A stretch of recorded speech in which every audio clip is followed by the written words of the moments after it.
इसका B part है difference between molecular ion and free radical. Molecular ion क्या होता है? व्हेन अ मॉलिक्यूल लूजेस और gain electron the resulting species is called molecular ion. जैसे हम पीछे डिस्कस कर चुके हैं इसको। और फ्री रेडिकल को भी हम डिस्कस कर चुके हैं कि फ्री रेडिकल जो होते हैं इस पर अनपेयर्ड इलेक्ट्रॉन्स होते हैं, इस पर कोई चार्ज नहीं होता। Question number 5, describe how Avogadro's number is related to a mole of any substance. Avogadro number को मोल से कैसे रिलेट करते हैं? मैंने पहले भी जैसे बताया था कि 1 mole of a substance is equal to 6.02 × 10⁻23 particles, यानी एटम मॉलिक्यूल कुछ भी हो सकता है। तो ये जो 6.02 वाली वैल्यू है ये एवोगैड्रोस नंबर है। तो जब हम नंबर ऑफ मोल्स कैलकुलेट करने होंगे तो उसका फार्मूला है number of molecules divided by Avogadro's number. ये इसका फार्मूला है। इसकी एग्जांपल ऐसे हो सकती है कि 1 mole of hydrogen atom is equal to 6.02 × 10 atoms of hydrogen. और अगर 1 मोल ऑफ हाइड्रोजन मॉलिक्यूल्स की बात करें तो 6.02 × 10⁻23 मॉलिक्यूल्स ऑफ हाइड्रोजन। और इसका एटॉमिक मास यूनिट होगा 2, क्योंकि इसमें दो हाइड्रोजन मॉलिक्यूल की बात हो रही है तो 2 हाइड्रोजन एटम्स हैं। अगर हम 1 मोल वाटर की बात करें तो वाटर का एटॉमिक मास यूनिट होगा 18, क्योंकि इसमें वाटर के H2 भी है और O भी है, तो इसका मॉलिक्यूल बनेगा। एटॉमिक मास यूनिट इसका होगा 18 और इसके मॉलिक्यूल्स होंगे 6.02 × 10⁻23। Next question, calculate the number of moles. आपको ग्राम गिवन है और आपने मोल्स कैलकुलेट करने हैं। मोल का फार्मूला होता है mass in gram divided by molar mass. Mass in grams आपको गिवन है तो मोलर मास कैलकुलेट कर लें। जैसे फर्स्ट पार्ट है हीलियम। हीलियम का मोलर मास होता है 4 ग्राम्स। तो 2.4 मास गिवन है, 2.4 divided by 4 is equal to 0.6 moles.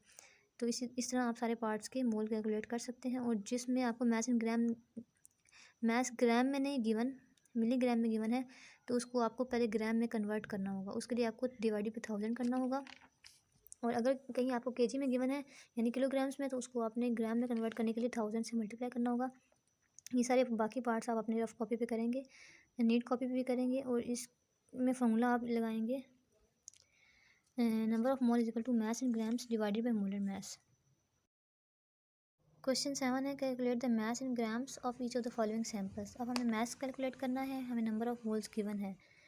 Number of moles का फार्मूला हमें पता है mass in gram divided by molar mass. तो इसी फार्मूले को आप रीअरेंज करें तो फार्मूला बन जाएगा mass in grams is equal to number of moles multiply by molar mass. Number of mole आपको गिवन है, मोलर मास आप कैलकुलेट कर लेंगे। जैसे H2 का मोलर मास क्या होता है 2 ग्राम्स, क्योंकि एक हाइड्रोजन का 1 ग्राम है तो 2 हाइड्रोजन का 2 ग्राम होगा।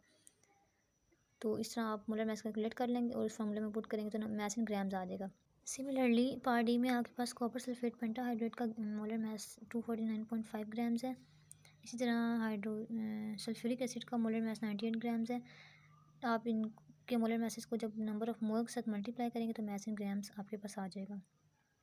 क्वेश्चन नंबर 8 है, calculate the number of molecules present in each of the following samples. अब आपने नंबर ऑफ मॉलिक्यूल्स कैलकुलेट करने हैं। आपको नंबर ऑफ मोल्स गिवन है, तो नंबर ऑफ मॉलिक्यूल का फार्मूला होता है number of moles multiply bye Avogadro's number. Avogadro number आपको पता है 6.02 × 10⁻23 और नंबर ऑफ मोल्स आपको गिवन है। जब आप इन दोनों को मल्टीप्लाई करेंगे तो नंबर ऑफ मॉलिक्यूल्स आ जाएंगे। ये सारे जो इसके पार्ट्स हैं उन सब में सिमिलर मेथड से ये सॉल्व होगा। Now the next question number 9 is decide whether or not each of the following is an example of empirical formula. हमने बताना है कि जो हमें नीचे दिए हुए सारे ABCD पार्ट्स ये सारे एम्पिरिकल फार्मूला हैं या नहीं है। फर्स्ट देखें Al2Cl6। 2 और 6 जो है ये सिंपलेस्ट होल नंबर रेशियो नहीं है। ये फर्दर डिवाइड करें तो हम भी डिवाइड हो सकते हैं। तो ये एम्पिरिकल फार्मूला नहीं, ये मॉलिक्यूलर फार्मूला है। क्योंकि एम्पिरिकल फार्मूला की डेफिनेशन में हमने पढ़ा था कि सिंपलेस्ट होल नंबर रेशियो होती है वो। सेकंड पार्ट देखें Hg2Cl2। 2 और 2 भी सिंपलेस्ट होल नंबर रेशियो नहीं है। इसको फर्दर डिवाइड करना चाहें तो ये डिवाइड हो सकते हैं। तो ये भी एम्पिरिकल फार्मूला नहीं है, ये मॉलिक्यूलर फार्मूला है।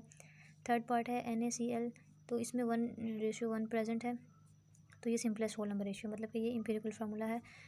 नेक्स्ट पार्ट में C2H6O, ये भी सिंपलेस्ट होल नंबर रेशियो, क्योंकि एक में 2 और 6 तो है लेकिन O के साथ कुछ भी नहीं लिखा, मतलब कि O के साथ 1 है, तो ये फर्दर आगे सिंपलेस्ट फॉर्म में कन्वर्ट नहीं हो सकता, ये ऑलरेडी सिंपलेस्ट है। तो ये एम्पिरिकल फार्मूला है, ये मॉलिक्यूलर फार्मूला नहीं है। क्वेश्चन नंबर 10 में trinitrotoluene is an explosive compound used in bombs. It contains 7 carbon atoms, 6 hydrogen atom, 5 nitrogen atoms and 6 oxygen atoms. Right its empirical formula. आपने empirical formula लिखना है तो ये बनेगा C7H6N5O6।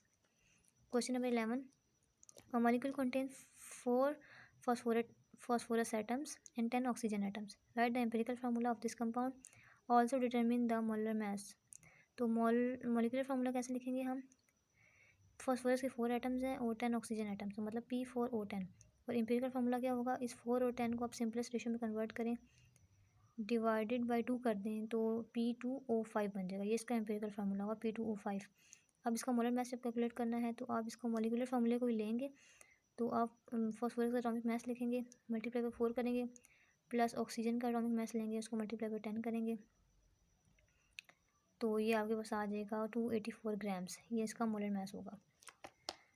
Question number 12, indigo the dye use to colour blue jeans is derive from a compound known as indoxyl, calculate the molar message of this compound. दोनों का molar mass calculate करना है और इंपीरियल फार्मूला भी calculate करना है। Molar मास उसी तरह कार्बन का 16 मास 12 मास है तो इसको मल्टीप्लाई बाई 16 करेंगे, हाइड्रोजन का 1 है तो उसको मल्टीप्लाई बाई 10, सिमिलरली नाइट्रोजन का 14 मल्टीप्लाई बाई 2, प्लस ऑक्सीजन का 16 मल्टीप्लाई बाई 2, इन सबको प्लस कर लेंगे तो आ जाएगा 262 ग्राम्स।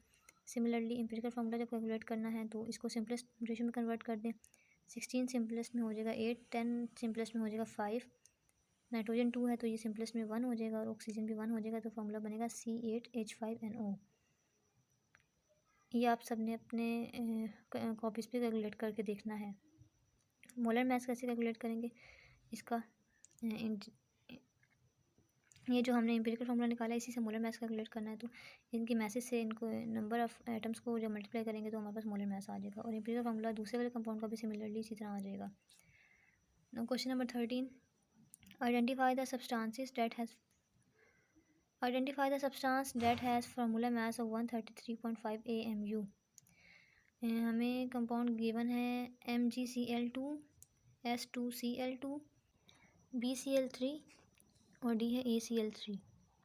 इन चारों में से हमने बताना है कि किसका फार्मूला मास इक्वल है 133.5 AMU के। तो हम चारों के फार्मूला मासेस कैलकुलेट करेंगे। जैसे MgCl2 का कैसे कैलकुलेट करेंगे, मैग्नीशियम का मास नंबर है 24 प्लस एक Cl का होता है 35.5, तो इस 2 Cl लगे हुए हैं तो हम 35.5 को 2 से मल्टीप्लाई करेंगे तो इसका आंसर आएगा 95 AMU। इसी तरह हम सारों के कैलकुलेट करेंगे तो जो हमारे पास AlCl3 है उसका मास फार्मूला मास इक्वल आएगा 133.5 AMU के, मतलब कि ऑप्शन नंबर डी हमारे पास करेक्ट है। इसको आपने कैलकुलेट करके देखना है। क्वेश्चन नंबर 14 है, calculate the number of atoms in each of the following samples. अब हमने नंबर ऑफ एटम्स कैलकुलेट करने हैं, हमें नंबर ऑफ मोल्स गिवन है। नंबर ऑफ एटम्स का फार्मूला होता है number of moles multiply bye Avogadro's number. Mole given है, एवोगैड्रो नंबर आपको पता है, इन दोनों को मल्टीप्लाई करेंगे तो नंबर ऑफ एटम्स आ जाएंगे आपके पास। Question number 15, calculate the mass of the following. अब आपने मास कैलकुलेट करना है और आपको नंबर ऑफ एटम्स गिवन है। तो जब भी नंबर ऑफ एटम गिवन और मास कैलकुलेट करना हो तो फार्मूला होता है mass in gram equal to number of atoms multiply by molar mass divided by Avogadro's number. Number of atom आपको गिवन है, मोलर मास आप कैलकुलेट कर लेंगे और एवोगैड्रो नंबर भी आपको पता है तो मास इन ग्राम्स आ जाएगा। सेकंड पार्ट में आपको मॉलिक्यूल्स गिवन है और आपको मास कैलकुलेट करना है। तब फार्मूला क्या होगा, मास इन ग्राम का number of molecule multiply by molar mass divided by Avogadro's number. Same formula है, बस नंबर ऑफ एटम और नंबर ऑफ मॉलिक्यूल का डिफरेंस है। जहाँ पर नंबर ऑफ एटम गिवन हो वहाँ पर नंबर ऑफ एटम्स पुट कर दें, जहाँ पर नंबर ऑफ मॉलिक्यूल गिवन हो वहाँ पर नंबर ऑफ मॉलिक्यूल्स पुट कर दें, तो इस तरह आपका मास इन ग्राम्स आ जाएगा। अब question number 16, identify the branch of chemistry that deal with the following examples. अब आपने बताना है कि इन एग्जांपल्स के साथ कौन सी ब्रांच ऑफ केमिस्ट्री डील करती है। पार्ट 1 है, a corn stalk grows from a seed. Corn stalk मतलब ये एक लिविंग ऑर्गेनिज्म की बात हो रही है, प्लांट की बात है, तो इसमें बायोकेमिस्ट्री इन्वॉल्व होगी। सेकंड है, dynamite explodes to form a mixture of gases. Mixture of gases की बात है और डायनामाइट का फॉर्मूला लिखा हुआ है C3H5N3O9, तो मतलब ये कंपाउंड अदर देन कार्बन भी इसमें प्रेजेंट हुई। इनऑर्गेनिक केमिस्ट्री है। Number 3, purple iodine vapour appear when solid iodine is warm. ये वेपर्स की बात हो रही है और सॉलिड आयोडीन जब हम गर्म करेंगे तो वेपर्स अपीयर होंगे, तो ये एनालिटिकल केमिस्ट्री की बात है क्योंकि हम इंस्ट्रूमेंट्स के थ्रू इसको मेजर कर सकते हैं, इसका कलर वगैरह विजिबल, इसकी कलर की विजिबिलिटी वगैरह। Number 4, gasoline fumes are ignited an automobile engine. Mixture of hydrocarbons की बात है तो ये ऑर्गेनिक केमिस्ट्री है। Number 5, silver article tarnishes in air की बात है तो एनवायरमेंटल केमिस्ट्री है। Ice floats on water, physical appearance की बात है तो फिजिकल केमिस्ट्री है। Sulphur dioxide is a major source of acid rain. Acid rain belongs to, क्योंकि ये एनवायरमेंटल प्रॉब्लम है तो ये एनवायरमेंटल केमिस्ट्री की बात है। Many other light chlorinated hydrocarbons in drinking water are carcinogens. ये भी एनवायरमेंट से रिलेटेड है क्योंकि कार्सिनोजेंस जो हमारे पास टॉक्सिक केमिकल्स वगैरह हैं, तो ये एनवायरमेंटल केमिस्ट्री है। अगला है, in Pakistan most of the factories use wet process for the production of cement. Industries की बात है, फैक्ट्रीज़ की बात है तो इंडस्ट्रियल केमिस्ट्री है। Carbon 14 is continuously produce in the atmosphere when high energy neutrons from space collide with nitrogen 14। ये आपस में बम्बार्डमेंट की बात है और न्यूट्रॉन्स की, तो ये न्यूक्लियर केमिस्ट्री है। तो ये था आपका question number 16। Now your exercise is completed.